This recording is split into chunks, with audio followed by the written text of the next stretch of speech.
The broadcast is now starting. All attendees are in listen-only mode. Good afternoon, everybody. This is Susan Sweeney, one of the deans at eLearningU, and I'd like to welcome you to today's program, How Tourism Brands Can Use Digital Marketing to Recover After a Crisis. And we all know, we all need that information for sure.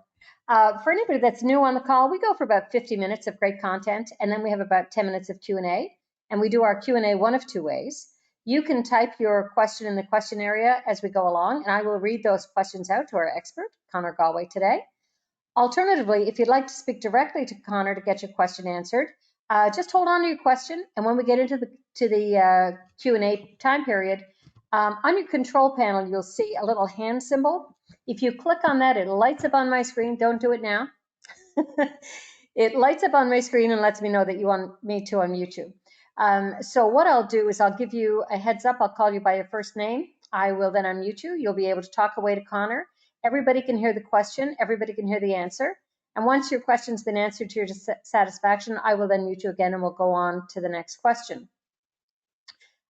For anybody that's on the call and your DMO or your state tourism department or your industry association is not providing these webinars out to everybody in your geographic area, if you'd like to see that happen, please send me an email, susan@elearningu.com or susan@susansweeney.com. Either one works. And let me know who you think should be participating. And I'll get on that and see if we can't get your whole geographic area participating in these. You can have access if your DMO or industry association is partnering. You can have access to these 50 live webinars, but also you can have access to our 350 hours of recorded program. So trying to help everybody out during this crazy time. So let's get on with our program. Our expert today is Connor Galway. Connor founded the digital business consulting firm Junction, based out of Vancouver, British Columbia. There, he heads a team that conducts research, builds strategy, and consults with organizations that are looking to capitalize on digital opportunities.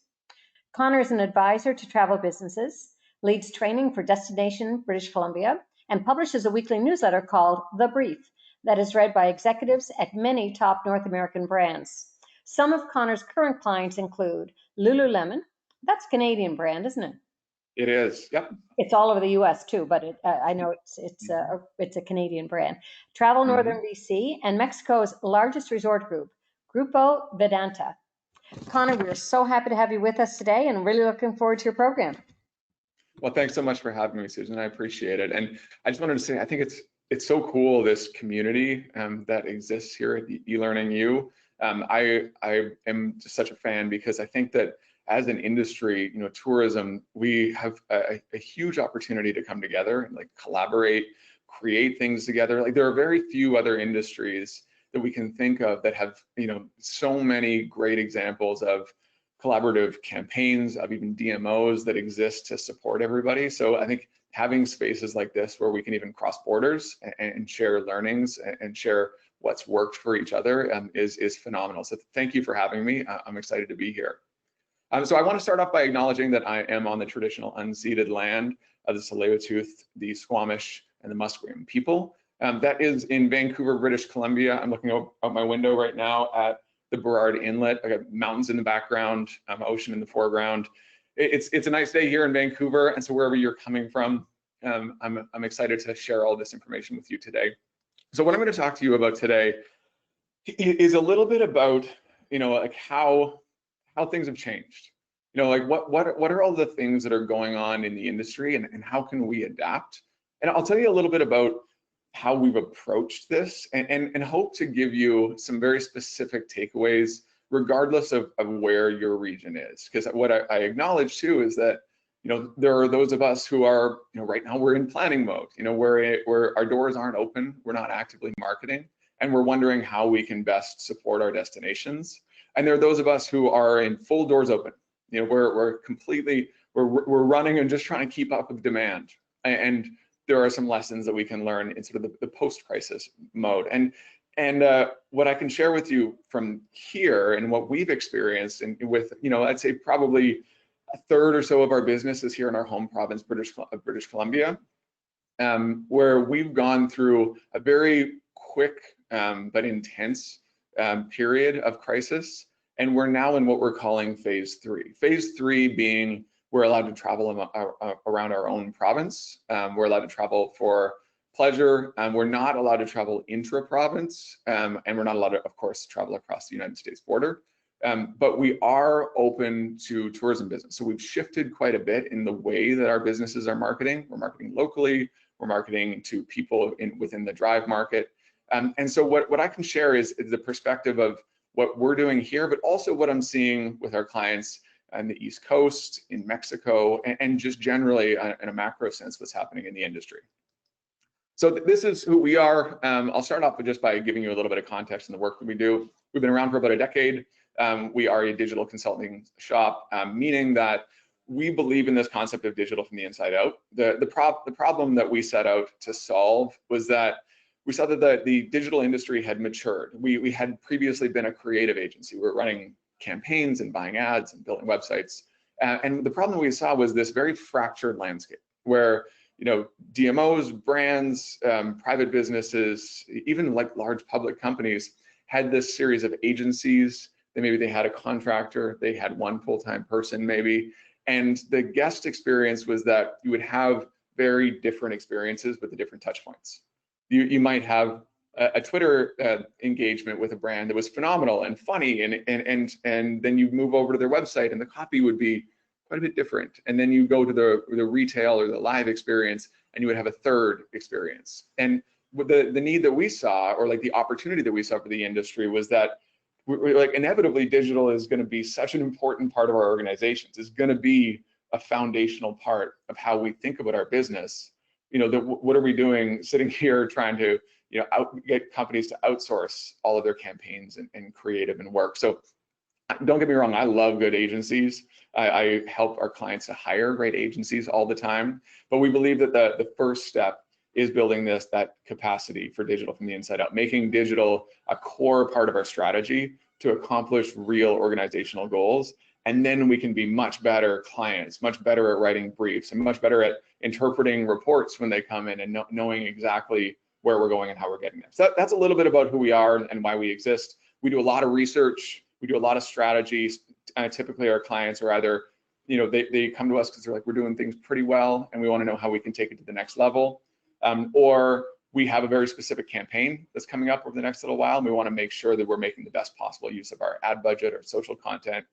Or they just want to build that muscle and they want training, they want consulting to figure out how they can continue to develop their people. So that's a little bit about how we work. This is who we've worked with. You can see, at least in tourism, there's a pretty strong concentration in Canada, a little bit in Mexico. We skew a little bit to the west coast of Canada, but along the bottom there, you can see we're certainly not only tourism. We focus on tourism, of course, for this slide, but some of our favorite clients are, Lululemon. It's been amazing to watch them grow. They're a Vancouver-based company. We've been with them since they were $500 million a year company. They're now in the many billions of dollars publicly traded company. We get to work with some hospitality groups in addition to tourism, and then of course our MLS team here, the Vancouver Whitecaps. So we get to have a lot of fun. We have a lot of great clients who we love working with. But I want to start in by talking a little bit about some numbers, because I think that strategy, even like thinking and planning for the future, needs to be rooted in data. So let's talk first about just the general sentiment. So this is from a survey taken not long ago, when we're looking at how people are thinking about traveling again. And so again, we've seen this in the states and in the provinces that have fully opened up, that are 47% are, I'll get back in, but carefully, are certainly, they're taking advantage of those drive opportunities. They're starting to, go to bed and breakfast. They're experiencing Airbnbs. Then, our 40%, I'll test the waters first. Those are the people who are probably, we're not traveling as much. We're certainly not going out of state or out of province, but, we're checking out patios, where, we might be doing some of the staycation type things. And then our 13%, I think we've all seen photos and videos, or even personally experienced these 13%. They can't wait. They're just raring to go. They want to hop in the RV. They want to book a night at the hotel. And we've certainly seen that in Canada, where some of our most desirable destinations are booked out through to the fall at this point. So it's interesting that we have three. This was predictive at the time, but we're seeing certainly evidence that these three distinct groups exist. And what's interesting from a marketing perspective is that these three groups need very different types of messaging. And so we'll talk a little bit about how we can balance that messaging and specifically how digital can benefit in that. So I also like to do historical data. And so what we did is, from a travel and tourism perspective, look back at the North American tourism market in terms of visitation, and said, okay, well, what did we have to deal with? And so the obvious ones in the last little bit, we didn't go as far back as 1918, of course, but the obvious ones in the last couple of decades were, if you had been in, and I'm sure many of the people on the call here were, and I certainly wasn't, but if you had been in the industry in 2000, 2001, 2002, you might have similarly said, this is the perfect storm. We had the SARS outbreak, we had the Iraq War, there wasn't a whole lot of appetite. And of course, we were still coming off of the back of 9/11. There wasn't a whole lot of appetite for travel, specifically international travel. However, we see that dip in a macro scale was actually not as dramatic as it may have seemed at the time. And then if we fast forward a little bit to the global recession, again, everything seemed the worst. And what this chart doesn't represent, of course, is the average guest spend. It just represents the average head count. But still, we saw that dip. And what I think is more interesting than the dip is the recovery. And so what's going to be different this time, of course, is we're not going to see that V-shaped recovery. But if we look, historically from 1998 up to 2018, the macro trend is fairly strong and fairly significant towards the positive. So when we think about business planning, there's a tendency, of course, to think just about this quarter or this month or this week. Well, I think every one of us as a responsible business person has the opportunity to be thinking about, well, what does 1, 3, 5 years look like? And what does the macro trend look like for my country, for my region, for my state, even for my district? And I would suggest, if these numbers are any indication, which who knows if they are, but they're the best data that we have, that we should be planning for another macro upswing. And so the question is, how are we positioning ourselves right now to, one, of course, stay afloat. If we're not in business, none of this matters. And then two, make sure that we're making those investments and positioning ourselves to be taking advantage of the market when it does come back. And so I like this quote from the Mayor of California, Governor of California, Gavin Newsom. And I thought it was instructive that there is no light switch. We're not going to see that hard V-shaped, but the dimmer is going back and forth. And I think that we're starting to see this across North America, certainly, that we need to be more flexible, more adaptive than ever, because just because we're starting to see short-term progress in one direction doesn't mean that's necessarily going to continue. So this idea of the dimmer toggling between back and forth really means that we need to be planning to be dynamic. And certainly those are things that there's going to be operational concerns, there are going to be staffing concerns, but there are things that digital marketing can be considering, so that when we're planning a campaign or when we're planning messaging, we're mindful of the fact that we can't necessarily plan a media buy 3 to 6 months from now, absolutely guaranteeing that we're going to be in a certain place that we hope that we are. We may be, but we also have to have some caveats in there to make sure that we're protecting for the downside. So I'm going to introduce this concept of day zero planning, because day zero planning is this idea that there will be a day zero at some point, and we've been using day zero planning for, I guess, 5 years now. Right, and it happens to work really well within a crisis situation. But day zero planning is this idea that there will be a moment in the future, whether we're opening the mountain for the winter season, whether the summer travel is starting to happen, or in this case, we're starting to see people move about the state or move about the country again. Day zero planning is this idea that we can plan forward, we can control what we can control, and we can use our digital marketing to, one, make sure that we're in the best possible position for that when that happens, and we're capitalizing on those opportunities as we go through the upswing. So there's four main parts of day zero planning. And one is, let's assume that we're not in full go mode right now. Let's assume that we're at least in part pumping the brakes, that the most important thing that we need to do is maintain brand equity. And for most tourism brands, most travel destinations, the brand is really our most valuable asset. And I certainly heard, through February, through March, a lot of places saying, you know what, we're just going to pause everything. It doesn't feel right to be publishing, to be creating content. It doesn't feel right to be putting things out into the world. But I think that what we found was we really started to see which brands were just about driving bookings and driving conversions, and which brands really were storytelling brands and had a community and were supporting their operators and talking to people. So brand equity is as much about the way that we interact with people and how we're continuing to convey that message as it is about driving business. Business is what we're able to generate off of the back of our brand equity. And then the second is supporting stakeholders. If we are a DMO, or even if we're just a member of our community, supporting stakeholders is certainly something that we can be doing in any phase of the recovery. So supporting stakeholders on a very tactical level just means, like, if there's somebody down the road who is pivoted to e-commerce and is selling products, how do we use our social channels to make sure that they're getting the word out?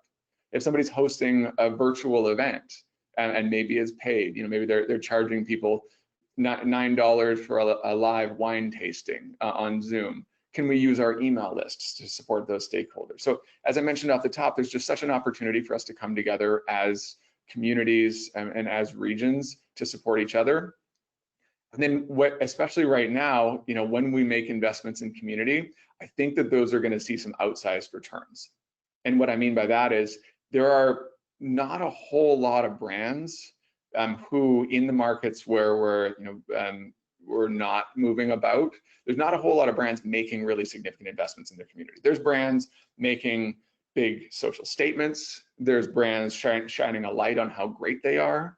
There aren't a whole lot of brands who are still saying, all right, well, we had an ad budget set aside, and yes, times are tough, but maybe let's take a quarter of that ad budget and do something that just benefits our community. Let's do something that supports people, that lets them know that we're here for them.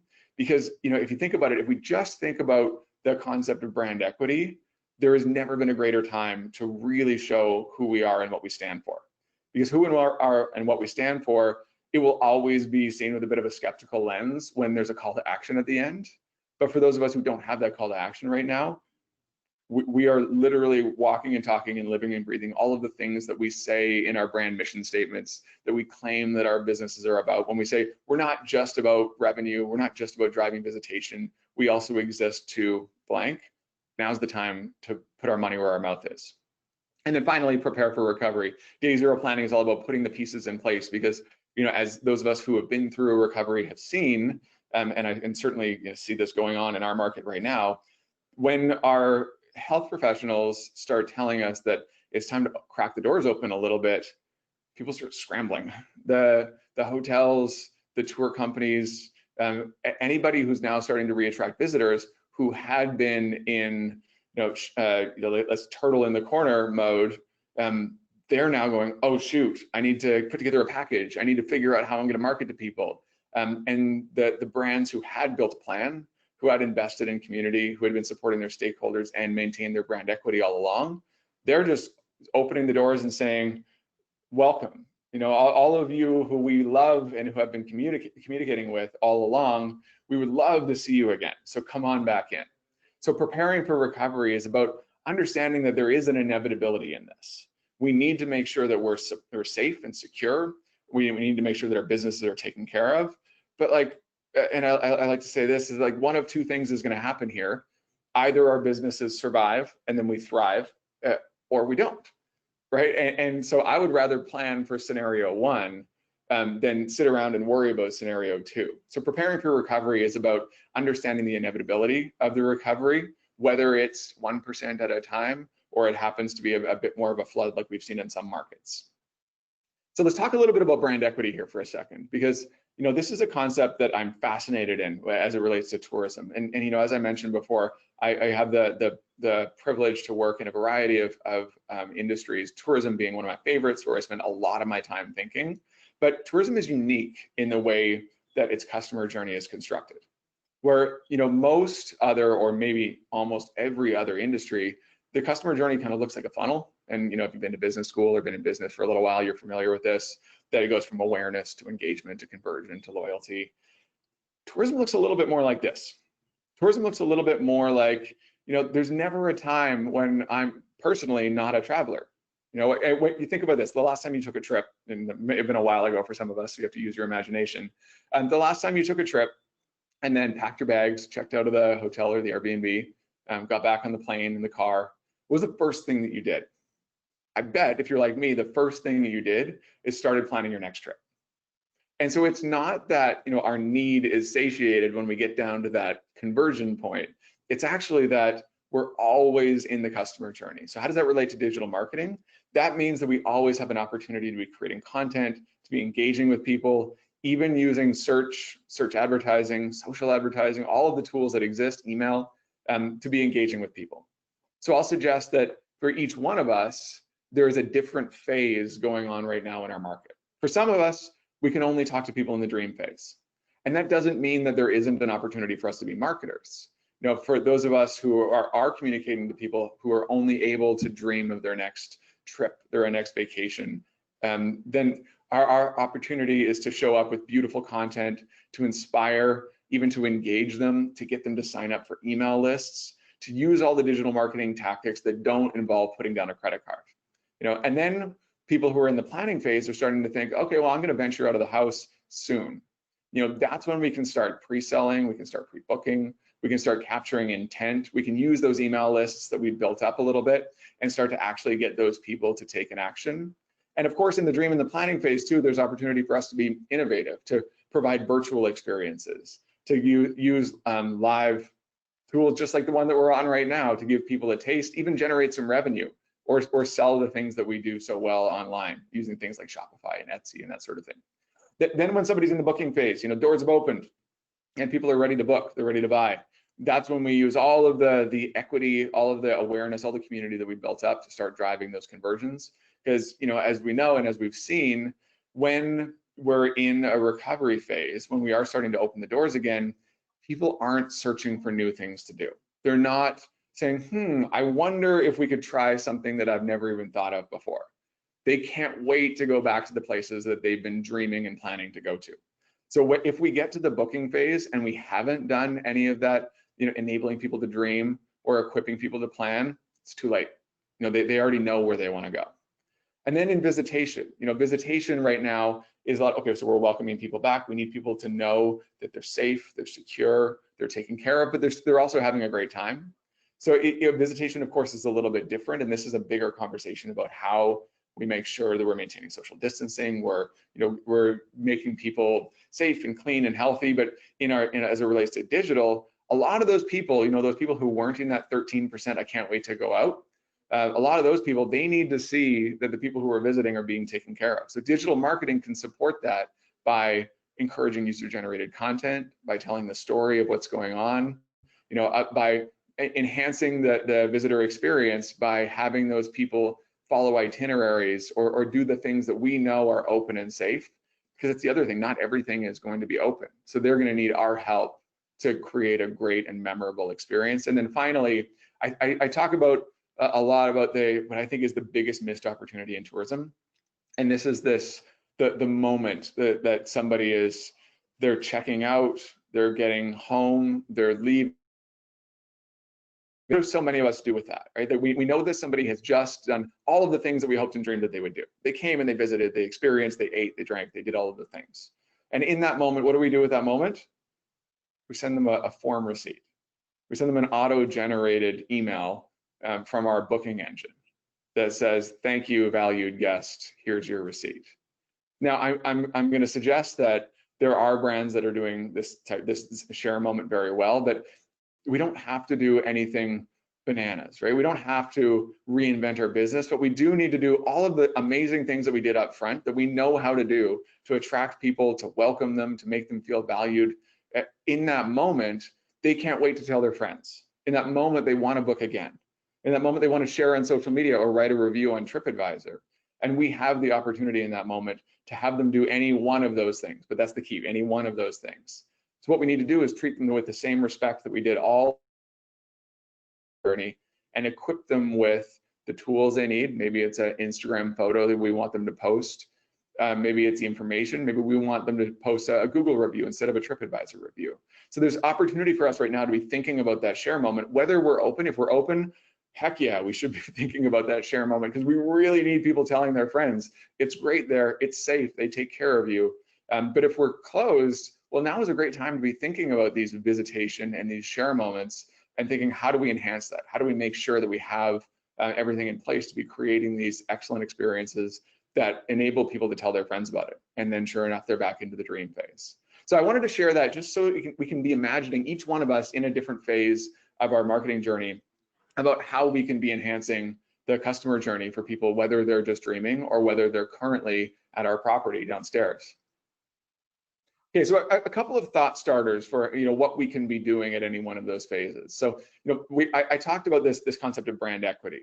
Now is such a phenomenal time to be asking ourselves, what really is our brand? And I've probably been as disenfranchised and frustrated as you have been with some of these brand exercises, like what type of tree would your brand be? Or if it was a pizza, what toppings would it have on it? I'm like, I don't care. But what I do care about is like, what can people depend on us for? What do they understand that we are? Are we incredible luxury, or are we the friendliest place on the lake? Are we somebody who people can rely on to be clean and sturdy and stable? Or is it something where like they're going to get something that they never expected when they show up? So what is our brand really? And we really start to see that when we shut down, because what a brand is what people say about us, right? What a brand is what people still remember about us. So do we still have people reaching out saying, I love you and I can't wait for you to be open so that I can do X, Y, and Z? And then that manifests in digital marketing in these three things. One, why do they follow us? If we're not able to offer discounts and booking, if we're not able to talk about the events that are happening this weekend, really it forces us to ask the question, why do people follow us? And it forces us to get really like specific about the content that we're creating and how we develop that community. And again, with social media, it can be exhausting to be like, oh, engagement, community, who cares? Well, now is our opportunity to really say, well, we care, because that is the purchase intent. That is the brand equity that we're going to be able to cash in later. So why do they follow us? It's important from a business perspective, not just a social media perspective, for us to clearly understand why people follow us. And the question is, what's changed? If people can't book with us, sure, they can't visit our restaurant, take tours with us, okay. But from a social media or digital marketing perspective, what's changed?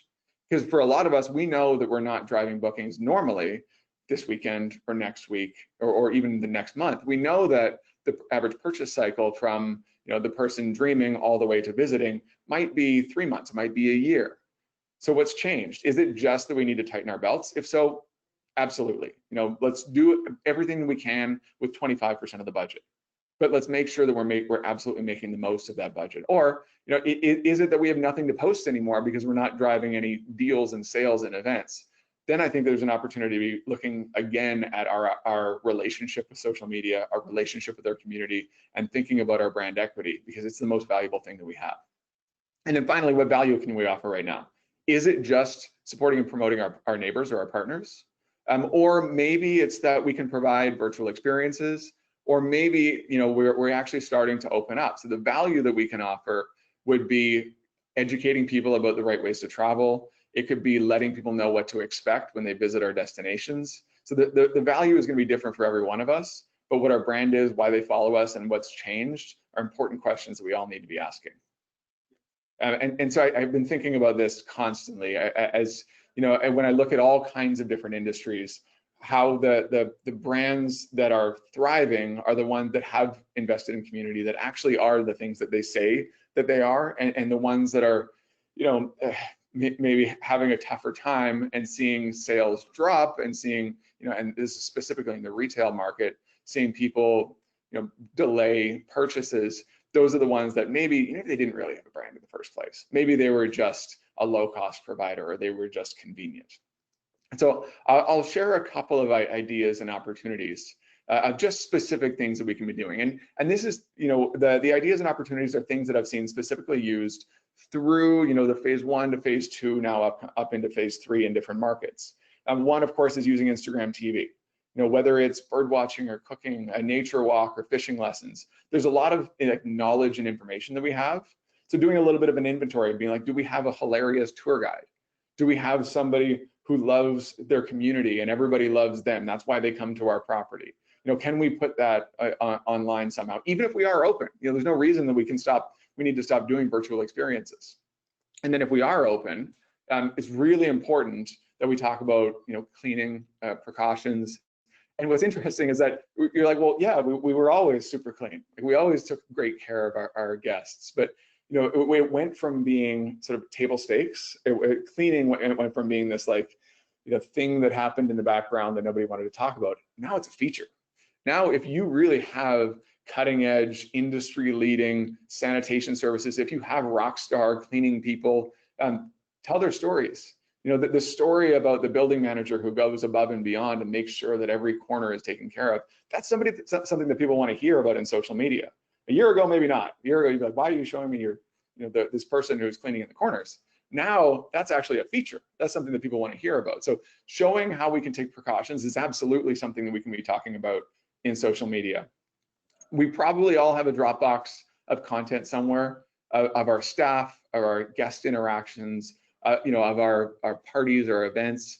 Why not cut that together and just be like, thank you, staff.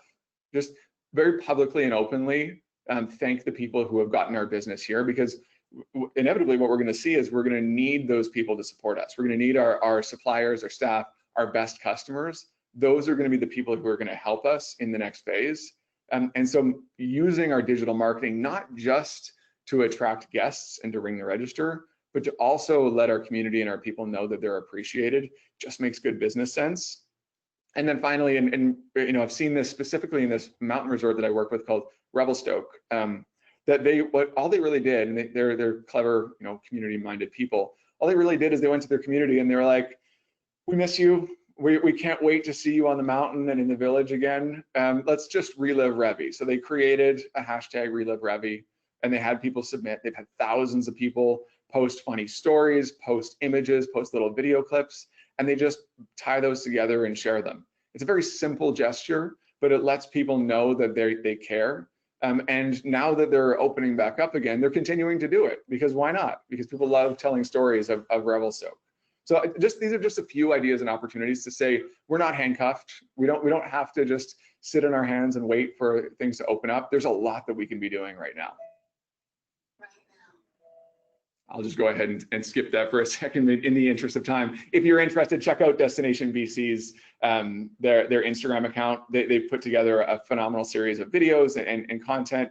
But what they've done more interestingly, I think has been really significant, has been, and this is for the DMOs and the organizations in the room, is they've done a really good job of telling a consistent story across our province. So this is something that we're all probably familiar with, this practice of stakeholder engagement, but they created clear messaging, they created assets, and they distributed it around in a way that would be adaptable and useful for each region. And that was great, when we were Explore BC Later, Explore BC Local, like those mini campaigns were good. But what we've seen in the sort of phase 3 is now, because they have this captive audience of all their destinations, all their regional DMOs, all their city DMOs, who are like, thank you for all of this content, this messaging, what's next, Destination BC? Now they're putting the next message out. And as a province, we're telling a consistent story to the world. And the results have been pretty dramatic in terms of like social reach and social engagement, but also, in terms of like the people of BC moving around and starting to, revisit our favorite destinations. So telling a consistent story, whether we're talking about a lake, a resort town, whether we're telling a consistent story across a province or a state, is so important, because guests need to know that the region is working together. They need to know that this is something that they can feel safe and secure about, and it's not just one place telling one story while the other place tells another story. When we talk about supporting stakeholders, of course, this is the most important audience. We need our suppliers to do well. We need our partners to do well. And we certainly need our staff to come back and work with us again. So like I say that it's our most important audience, and all it means is making sure that we're in direct contact with them and telling their stories through our content, whether it's our email, whether it's writing blog posts or our social media content, supporting stakeholders. It may not seem like it has a direct ROI, but we'll see, and we are seeing, that the businesses that are thriving as they come back are the ones that continue to support their stakeholders. And I'm going to show you a non-industry example, because I think that a lot of times we can get very focused on our industry, and by sort of pivoting our view to a different industry, we can pick some things up. And so we do this with all of our clients. We look at competitors, but then we look at what are some comparatives? What are some people who are dealing with a similar issue? And in this case, we were all dealing with the same issue. So this is, we talked a little bit about Lululemon for a minute, but Lululemon was in the situation where they had invested heavily in their community. And they were at a point where, right in this time period, in March, they weren't selling a lot of product. They were shutting down their stores. And they said, well, what can we do from a social media perspective? And what they did is they showed up huge for their ambassador community. And their ambassador community are the people who have always helped to build the community. They're fitness instructors, they're yoga instructors, they're people who run gyms, and even outside of athletics. And so what they did is they supported them, yes, through a grant, and not a lot of us can just cut $1 million check, but they also they turned their lens on these people, and they said, well, these people are struggling right now, how do we support them? And so they created video content, they created social content, and they just if you look here, they use a lot of their ambassador user-generated content of these people who are working from home. A lot of them were doing Zoom fitness classes, et cetera. And if you look at it, you'd be like, this doesn't look like a publicly traded multi-billion-dollar brand's Instagram feed. Well, they kind of threw the style guide out the window for a little while, and they're like, let's just support. Let's just do what we can to support these people, whether or not it perfectly matches our Instagram aesthetic. So, and people loved it. The community came out for it. Nobody unfollowed them because they didn't use the perfect photo editing filter. Instead, people said, okay, well, this really is what the brand stands for. When times get tough, this is how the brand stands up for their people. So a couple of ideas and opportunities that we can all be taking on. Are we posting, sharing, and emailing? That's easy. But also, are we bringing people in? Are we co-creating Instagram stories or Instagram TV videos, right? Are we, we have a channel, maybe we have a bit of an audience. Are there people in our community that we can be elevating and in that way sort of getting mutual benefit? And can we just specifically be sharing stories? And finally, just resharing content. It's probably the case that all of us, if we think about the 10 businesses and people who are in our closest network, that all of us are struggling for content to go into our feed because either we're really busy and we don't have time, or we're not busy at all and we don't feel good about sending photographers out there. So what we can do is collectively, all 10 of us, pool our resources and make sure that we all have good news, good stories, and great pieces of content to be sharing. And I included this example because this was from Lonely Planet, right, sort of in the thick of things. And they were talking about travel plans being on hold. And so what they did is, Lonely Planet, of course, they're entirely based on travel and tourism content. So when nobody's traveling, what does Lonely Planet talk about?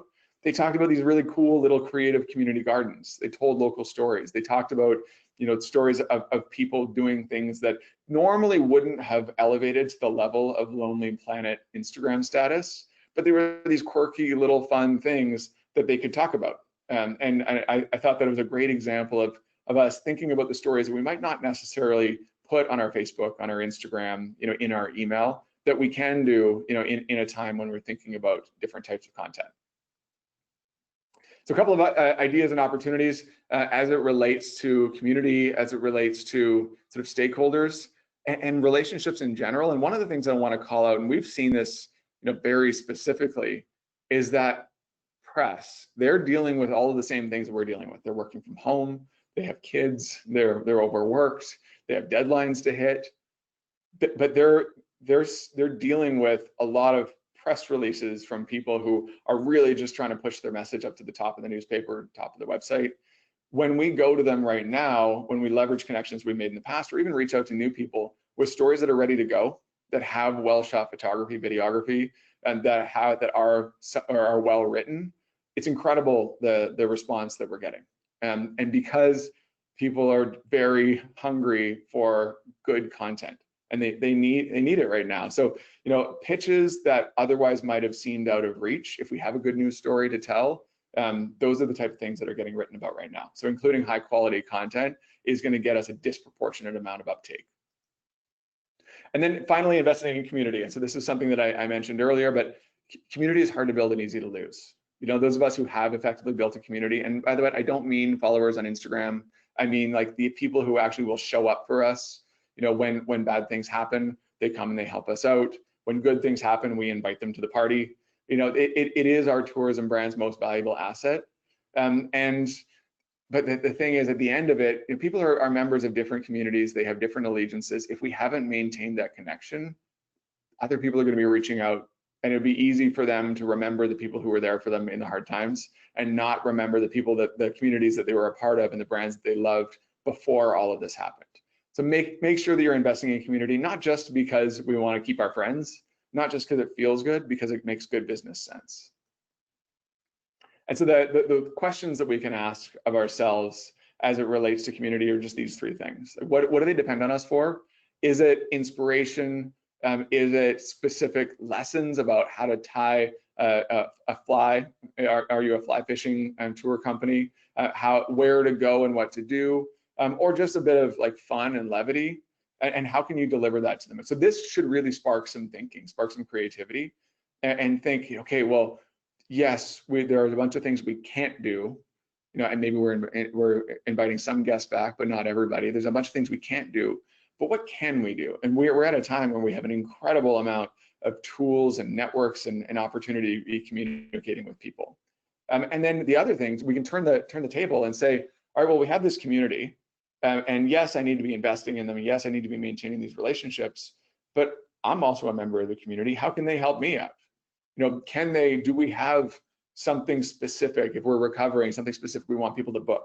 Are we selling, you know, future gift cards? Are we selling future experiences? Are we selling virtual experiences? These are all opportunities to now leverage those communities right now and actually take advantage of them.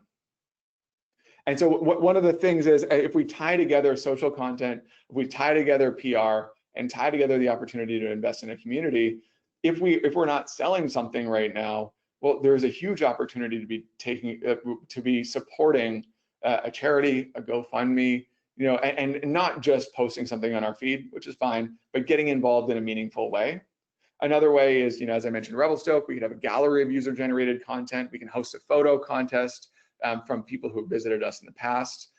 Or if we're just like very entrepreneurial, very driven, we're like, I'm gonna, you know, make sure that we hit our revenue numbers as soon as we come back, I would be thinking all about building our email list. And if we're at capacity right now, if we're open and we're so busy that we can't take any more people, build that email list. Love a good email list. I think email marketing is the most underrated digital marketing tactic. So how are we using all of this pent up, you know, travel desire, all of this emotion, all these things that are happening? How are we using that and then capturing it in a way that we can deliver value to people in the future?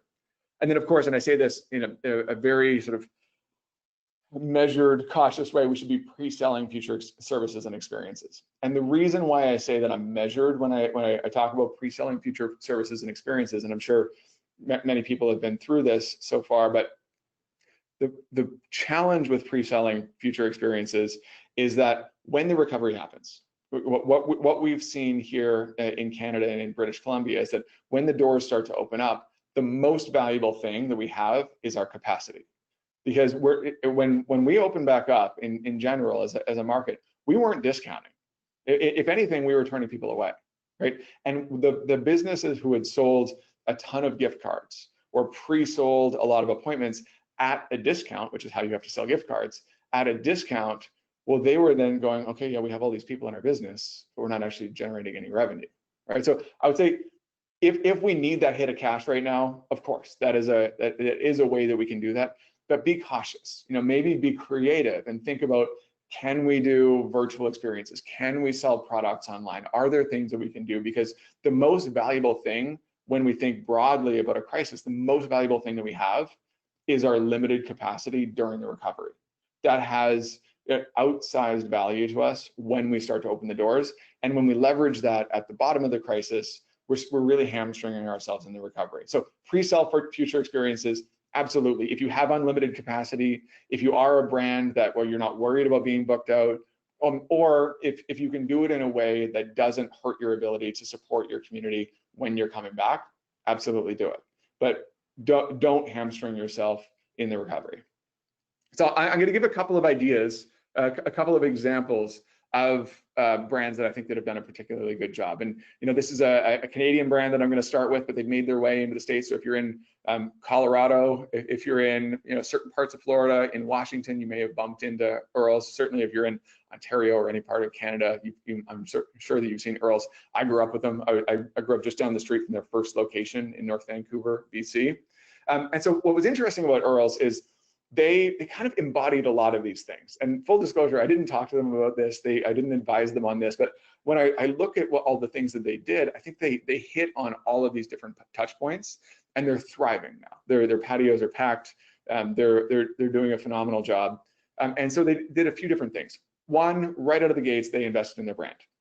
They understood that people missed Earls. Earls is a part of a routine for a lot of people, at least here in Canada. It's become a mainstay. And so people are like, I need to get this dish. I need to get my Cajun chicken. I need to get the things that I love from Earls, my dry ribs. And so they offered recipes, ingredients, and they even started to offer wine delivery to their community. And so they were able to maintain that brand connection through their social content and then the customer service that people got. So the brand actually, was a revenue driver in this case. However, it wasn't a margin driver, because those of us who are in hospitality or restaurants know we don't make a whole lot of money off of just selling groceries. And so what was interesting is Earl spent all this time, all this content, all this energy promoting this to basically break even. So why did they do that? They did that because they knew they needed to continue to connect with people, to continue to stay in mind and make sure that people remembered the Earls that they know and love. And they invested in their community. So the community is beyond the things that we eat and drink at Earls. If you've been to an Earls, you know that the sort of synchronicity, the like sitting there and like hanging out with a bunch of people, the sharing a glass of wine with strangers, interacting with staff. So one of the things that they did is they did this. And I know this looks a little very imperfect. And as somebody who I also consult on live video experiences and that kind of thing, there's things about this that make me cringe, but in general, I'm obsessed with this. I was on all of the wine chats. What they did is they understood that the thing that they have, like I was suggesting that all of us do, take an internal inventory. The thing that they have is this sommelier. His name's David Stansfield. He's hilarious. He's offside. He's a little weird, and he's very happy to tell you that out of the same time that sommeliers are ridiculous and they're idiots, but also to educate you about wine. So David Stansfield, what he did is he got on a Zoom call, but more than that, it was a Zoom call with a lot of the people in the Earls community, and they had a wine tasting, and everybody's having wine tasting. So why did Earls do so well? Well, it was because they did a couple of things. They prepared, they sent the lists ahead of time, they let people know what to expect, and it was hosted. And I think this is key. And I could talk all day about hosted live experiences, but they had Devin, their social media manager, on there. Devin would welcome you. She would let you know what's going to happen today. And then when David would be offside, she'd call him out on it. When he would go on tangents, she'd bring him back in. And at the end, you just kind of felt like you had hung out at the bar at an Earls for an hour. And it was the type of brand experience that I've seen very few other businesses able to replicate in the online space. And so what I take away from this is a couple of things. One, live is a huge opportunity. Two, they're continuing to do this. So these investments that we make during crisis periods can pay off. It was so well received. They have a whole series coming up in the fall. And three, it doesn't have to be perfect, right? Sometimes it's just a matter of like responding to the community and giving them the things that they know and they love. And so when we talk about preparing for recovery, when we talk about whether we're in phase 0, phase 1, phase 2, phase 3, when we talk about preparing for recovery, we understand that it's probably not going to be linear. That we need to be flexible, but also it is the most cluttered time in history. And by cluttered, I mean the largest number of messages going to the same number of people, because everybody's trying to recover. Everybody's trying to tell a story of we're coming back, we're excited to welcome you back. Here's all the things that you know and love. And so those brands, those DMOs, those destinations that don't have a plan, they're sort of left struggling. They're left creating work that's kind of the same as everybody else, and it doesn't feel like they're thriving. Whereas the brands who had a plan are the ones that are starting to do things that are really interesting. And I really believe this, and I have a whole other tangent on this, but I believe in the power of this small organization, the small business. I believe that the beautiful thing about travel and tourism is discovering entrepreneurs who are passionate, is getting to know the sort of the idiosyncrasies of a community. And as much as I love the big groups, I think they provide an excellent service. I really hope that those of us who aren't, the big logos that we recognize, will prepare, because that's the magic of the industry, and we'll conserve and preserve the magic of the industry when we're telling great stories, when we are connecting with our community, and we're making sure that we're welcoming people back in a safe way. So finally, day zero planning, to kind of wrap things up, is, and just 3 key things that I would strongly urge you to think about as it relates to opening up, continuing to open up, and especially within digital marketing. What made you great in the first place? That hasn't changed. The reason that you opened your doors, the reason why people came, that has not changed. What made you great in the first place? Why will people come back? And it's not price discounting. A lot of people are trying that. People need more than that. And finally, what opportunities have we built that we can leverage in the recovery? And so I'll leave you with this, and I'll send out these materials to anybody who wants them. There's a couple more prompts and suggestions here. There's one campaign that we got to work on with Northern BC called For Your Eyes Only. It's got some really specific takeaways that underline some of the things that we've talked about. And this is just what I've been thinking about a lot. And I mentioned this off the top, that we're a thriving and interesting community. We're a group of people who can work together. And we're going to get through this. And we're going to get through this better and stronger if we work together and we think about ways to collaborate. So here's some things to do right now that you'll get if you email me, and there's where to email me. But thank you very much. I appreciate it, Susan, for having me on here. I'm excited to hear questions from everybody. It's been a pleasure. Thanks, everyone. Great, Connor. That was fabulous. Lots of great content in there for our attendees, for sure. For anybody that joined us late on the call, questions one of 2 ways. Type your question in the question area, and I'll read those questions out to Connor. Alternatively, if you'd like to speak directly to Connor, just raise your hand. It's in the control panel. There's a little hand symbol. It lights up on my screen, and I'll give you a heads up, call you by your first name before I unmute you. And everybody will be able to hear the question. Everybody can hear the answer. And once your question's been answered to your satisfaction, I'll mute you again, and we'll go on to the next question. Again, if there are any individuals online where your DMO or your state tourism office isn't offering these webinars out to everybody during this time, we're seeing a huge uptake. Everybody is working on their digital marketing during this downtime, doing SEO, content calendars, enhancing their YouTube channel, their social media, all kinds of things. So in our library of 350 webinars, there's lots of great education there for anybody who's interested. So if your DMO or your industry association or your state's not offering, or province is not offering these, and you'd like to see that happen, please send me an email, susan@elearningyou.com or susan@susansweeney.com. Next week, stop sending newsletters, the secret to email marketing success for tourism. So make sure you join us for that webinar next week. Now we'll get into our questions. First question is, have you seen anything really interesting and unique on staycation or local promotion? Yeah, that's interesting. Actually, we are working on one right now. So I'll talk about one of our favorite clients we get to work with. It's a little fishing community up in northern BC called Prince Rupert, and they have a challenge in that in order to get there, it's a bit of a trek, right? So their drive market is somewhat limited. They welcome a lot of people from Alberta, a lot of people from the States. And so what they've done is we ran 2 campaigns with them over the last couple of years. One was called Nothing to See Here, which was this sort of like cheeky, if you're in the know, you're in the know kind of campaign. The next was called For Your Eyes Only. You'll see that campaign in the previous slides. This year, they're running something called See for Yourself.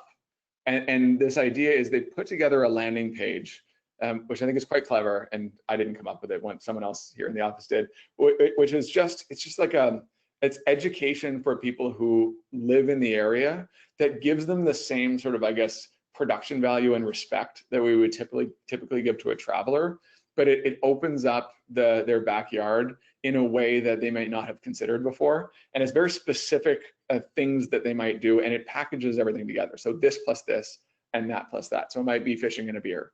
It might be a hike and some sushi. You know, like it's very specific combinations. And then it's just a contact form, and you would indicate in there what you want. Now, what we know is that as a DMO, they're not able to do e-commerce, right? It just, the logistics don't work. But from a guest perspective, they feel like they're actually booking something.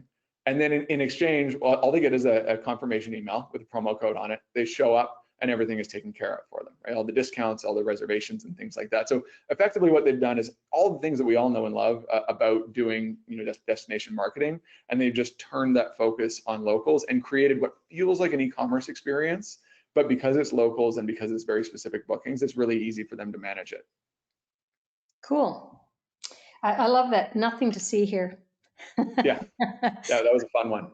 Yeah, I live 6 months in Florida and 6 months in Nova Scotia, and of course I'm in Nova Scotia right now. And the Atlantic bubble is open, so the 4 Atlantic provinces, we're allowed to travel throughout the Atlantic provinces, but nobody else is allowed in. And of course, we don't want to go anyplace else because we've had 0 cases for, I don't know, we're 14 or 16 weeks now. But that's how everybody feels. Nothing to see here. Yeah. Okay, next question. How often should we be posting while we aren't open for business?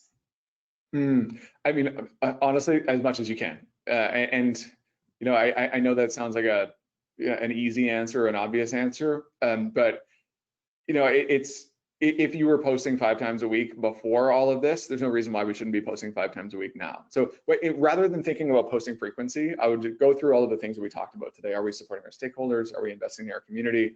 Are we telling the story of like cleanliness? And are we teasing people about what's coming up? And then sort of create content buckets about that and say, what can we reasonably do really well? You know, how many of these can we create every week or every month?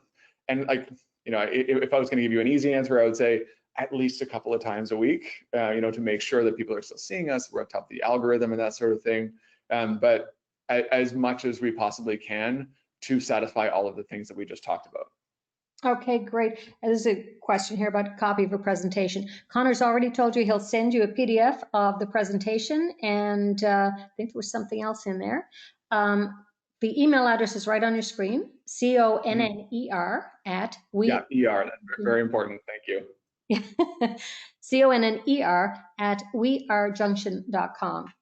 The next is, I think, a comment more than, let me see. It says, thank you. Maybe best webinar ever. There you go, Connor. Wow.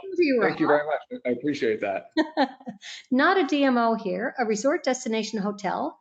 Feeling a bit hesitant about maintaining our social about weddings in the past and other happy events. Concerned about so many who had to cancel. Worried about refreshing their disappointments. We did not pause, but treading carefully and a bit more quietly. So it's interesting. So I got married almost a year ago, and so I still have all of these accounts that I've been following. Especially our wedding planner, and she's phenomenal. And what I've been seeing that's been done really well in that industry is people doing 2 different things. One, sort of celebrating the people who are doing very safe, very small, very intentional events, and just talking about ways that people can be innovative and creative in very small groups. And the other thing that they're doing is sort of a very reminiscent, very like throwback style content. They're like, we love you, we love weddings. And so it's very much like tugging on the heartstrings and getting on the same team as people and being like, you want a big wedding, we want a big wedding, we're all here, we love love, we love everything that goes along with weddings. However, this is what we can do right now. And then inspiring creativity, whether that's a 4-person wedding or a 10-person wedding, you know, getting people thinking about that kind of thing. And I don't know if you're welcoming, you know, 4 or 10-person weddings right now, but at the very minimum, you know, that sort of thinking and creativity engages you with the wedding planner community, you know, gets people thinking about you still as a wedding destination. So weddings are still happening. I think people who are planning a wedding love wedding content, and I think you can do it through, one of those two or both of those lenses. Sure. And we've seen lots of people who have postponed their weddings, but I'm also seeing I've seen a few things where they're kind of stressing what's the most important thing. It's that you and your partner are getting together, making a lifetime commitment, etc. It's not the party. So Totally. it's interesting too. If anybody wants a little bit of inspiration or just like to see what I'm talking about, our planner was Philosophy, Philosophy. It's philosophy with an F and an I on the end. Philosophy. Erin Bishop is her name. Award-winning wedding planner and great on Instagram. Okay, great. Next question. Any suggestion on ways we can build our lists during this downtime? Yeah. Absolutely. I love that. So this, for example, providing virtual events. Earl's wine tasting was great. It could be, a downloadable, something specific that people can download, like a guide to the region. We're doing one for sort of the eastern part of northern BC right now, where we know the average time to plan a trip is a year. So it's all about 2021 right now. So we're creating a downloadable PDF and then using social advertising to get people to download that to plan next year. And of course, we're going to get people on that list. Sometimes it's about providing something cheap or free. We might have little bits of swag that we can send out to people when they send us their email address. Or finally, it's just asking people for it. Like if people love us, we're posting on social, we can't wait to welcome you back. You're going to be the first to know if you put your email address in this form. Okay, and also in our webinar library, go and check Tom Sather. Do a search on Tom Sather. He's a great speaker on email marketing and building lists. So we've got a few recorded webinars in there that Tom's got some good suggestions. Next question. What are your thoughts on advertising during this time? We aren't open for business yet in my area. Should we save our budget? Great question. Yeah, so I mean, this comes down, in this conversation, I feel like we need to be thinking about it the same way we would about an investment, right? So, if we think about the principles that we just talked about, the value of brand, the value of community, and then thinking forward to the returns that we're going to get when we finally do open up, it's like, how do we put ourselves in a place where when we do spend money and when we are welcoming people back, that we're getting the best possible return on our money? And so it's possible in some cases that we should just completely shut down advertising altogether, focus entirely on organic content, email marketing, and then when we open up, then using that budget is going to actually start to bear some fruit. What I would suggest though, for most of us, I think for most of us, we should look to spend between 25 and 50% of our regular advertising budget on just maintaining brand and community, about maintaining awareness. Because like I said, very few other people are right now. Whether we're talking about Google ads, Twitter ads, YouTube ads, Facebook ads, a lot of people have stopped buying ads. So the inventory is low, the rates are way down, and people just aren't seeing interesting ads. All they're really seeing is these like very direct DTC ads from a lot of people trying to sell you stuff. And so a tourism brand that's just telling a good story with a bit of an ad budget is going to break through. And the final thought on that is, I think there's some really creative ways we can think about our ad budget. Is it with partnering up with media properties that we previously wouldn't have to tell a good news story? Is it doing something with a group of influencers who don't have a whole lot to do right now? Can we use our ad budget in a really creative way? But I certainly think we should be making investments in the people who are eventually going to be clicking on our ads when we finally can welcome them back. Okay, great. Next question. We've been working on our social media channels and wonder if we need to be doing them all. We will keep. Oh, yeah, great question. Sorry. Yeah, we'll keep Facebook. Can you prioritize YouTube, Pinterest, Instagram, TikTok, Snapchat, and then any others we should be including? I would love to. And here's another. So this is probably a 3-hour conversation that we're going to have in 30 seconds. So I would strongly suggest, well, first of all, think about what you're trying to do, right? Like, are we trying to drive awareness, conversion? Like, how do we know that our social media plan is successful? Then think about, do the channels have the right tools for us? Facebook has great advertising properties. TikTok and Snapchat give us a phenomenal opportunity to communicate with people 15 to 25 in a really fun and engaging way. Pinterest is good for like driving conversions through things that are visual. And so it's about picking the right tool for the job.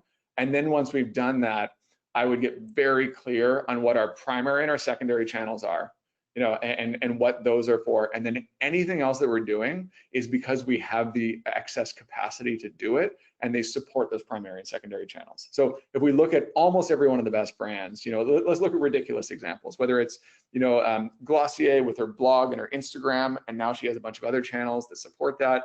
Or it's Red Bull with YouTube and Facebook, and then now their other channels support that. When we look at the brands that are doing really well with social, they have a couple of primary channels. They have primary and a secondary channel. They understand what the function of those channels are and what they do. And then if they can do those extremely well, and they still have time and they still have resources, and if you do, awesome, good for you. If you still have the ability to be creating content, then prioritize the channels below that. And I would suggest that you would be thinking about, we all need to be driving conversions. So something like a Facebook, like an Instagram or a YouTube should be your primary. And then we have opportunity for, like, we'll call it fishing expeditions in places like Snap, places like TikTok, where I love the fact you're asking this question about investing in future channels, but frankly, they're not going to bear a lot of fruit right now, but they are great investments in the future. I hope that makes sense. What a perfect answer. Okay, I'm down to the last two questions. So if anybody's got anything they'd like to have covered during the program, please get it in now. Next question is, how do people deal with safety and marketing at the same time? Yeah, and I think I alluded to this, and so I'll go a little deeper on it, but that, safety can be a part of the story, right? Like, if we can make, for the first time ever, our cleaning crew are the star of the show. We can talk about the people who are behind the scenes and bring them up to the front. We can talk about the specific measures that we're taking, and we can really highlight that as a feature and as a benefit rather than just a part of the background. And so, yes, of course, I think when we've done a really good job of our diligence, when we have really good safety procedures in place, then we don't really have to worry about it so much anymore. A couple of I hope obvious things that we're going to do. We're not going to use photos and videos from the past that show big groups of people. We're not going to encourage people to do things like cluster at the bar. But what we are going to do is encourage them to be outside. We're going to talk about how we've created this amazing patio, and all of our staff is wearing masks, for example, or we have nature walks where you can get out there. So we're going to position all of these points of safety as features, rather than drawbacks, and really attract people, because we know that people are like, I want to travel, I want to go, I want to get out, but I want to know that I'm taken care of. And so this is effectively what we're doing, is letting them know that they're going to be taken care of. I mean, it's hospitality 101. Excellent, excellent. I've got a comment here, Barbara. Hi, listening from Ireland. I'm an approved national tourist guide. This is a fantastic, thought-provoking presentation. Barbara, just to send me back another little note, let me know how you heard about the program. Really appreciate it. Thanks for your comments. The last question, unless someone gets one in real quick, is what have you learned on BC coming through this that would benefit those of us still struggling through? Great question. So, yeah, I mean, BC's been an adventure. I think the biggest thing that I've seen in the difference between, if we think about the different regions that have done particularly well, or the different properties that have done particularly well, it's that they were honest all along. And I'm not saying that any of us are intentionally dishonest, but they trusted people with the right information. And so when, for example, they weren't able to open up, or they didn't know when they were able to open up, they gave people the real and unvarnished truth. They did it in beautiful ways and like in clever and creative ways, and we were still creating fun content and doing wine tastings and that sort of thing. But like the brands that people really trust right now, and trust has never been more of an asset for brands, because like at the end of the day, we don't want to catch a pandemic, therefore we need to trust where we're going. The brands that are really starting to do well built that trust over time by being honest, by being transparent and being clear. And then when it's time to open up, the other thing that we're seeing is that some brands went, hooray, they're throwing fireworks up into the sky and saying, everybody come. And that wasn't so great either, because people are like a little bit skeptical. The brands were like, okay, everyone, we need to talk. We're opening our doors, but we need you to stay apart. And here's our safety regulations. And we can't wait to see you. We're so excited. But here's all the ways that we're going to be honest with you. I think those are the brands that are now, I'm seeing, they didn't have the immediate pop and then shock, but they are seeing a slow build and in a way that I feel like is much more sustainable. Great, great. That brings us to the end of our questions, the end of our program. Connor, thanks ever so much. Absolutely fantastic webinar. Really appreciate you being here and sharing all of this with our attendees. Thank you. I appreciate it. And thanks everybody for joining us today. It was a real pleasure. And don't forget to grab his email address, Connor, CONNER, at wearejunction.com, and get a copy of the presentation. Don't forget to join us next week. Stop sending newsletters. The secret to email marketing success for tourism. We're trying to alternate, webinars about surviving and getting through and what we should be doing during this time with dedicated content on SEO and email marketing and content calendars and those types of things. Know that you've got access. And I mean, I don't have to tell you because you're already doing it, but there are 350 recorded courses in our library. So get in there and view as many of those as you possibly can. And so again, we'll see you next week. Stop sending newsletters, the secret to email marketing success for tourism. Thanks again, Connor. Thank you. And I'll see you soon. Great. Have a great weekend, everybody. Stay safe. Bye-bye.